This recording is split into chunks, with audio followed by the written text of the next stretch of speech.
Hello people, easy and టేస్టీగా chicken fry చేసుకుందాం.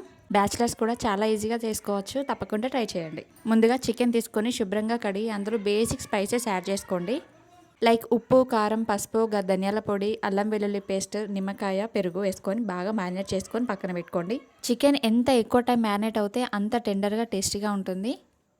ఇందులోనే కాస్త ఆయిల్ కూడా వేసుకొని బాగా మ్యారినేట్ చేసుకోండి ఒక 1 అవర్ పాటు. తర్వాత కడాయిలో డీప్ ఫ్రైకి సరిపడా ఆయిల్ పోసుకొని ఈ చికెన్ని గోల్డెన్ బ్రౌన్ వచ్చేదాకా బాగా ఫ్రై చేసుకోండి. మంట అనేది సిమ్లో పెట్టుకొని ఫ్రై చేసుకోండి. అప్పుడే ముక్క బాగా మెత్తగా ఈవెన్గా కుక్ అవుతుంది. ఇలా కుక్ చేయడం వల్ల ముక్క అనేది జ్యూసీగా టెండర్గా చాలా చాలా టేస్టీగా ఉంటుంది. అన్నం చపాతీలో కాకుండా సైడ్ డిష్ లాగా కూడా ఈ చికెన్ ఫ్రైని చక్కగా తినేయచ్చు. ఈ ఫ్రైని ఇలాగే తినేయకుండా ఇంకాస్త స్పైసీ యాడ్ చేయాలనుకుంటే దీన్ని మళ్ళీ ఉల్లిపాయలు, పచ్చిమిర్చి, కొత్తిమీర వేసుకొని మళ్ళీ వన్స్ అగైన్ ఫ్రై చేసుకోండి. చాలా స్పైసీగా ఇంకా టేస్టీగా ఉంటుంది. అన్నంలోకి, చపాతీలకి కూడా చాలా బాగుంటుంది. Please to subscribe for more videos.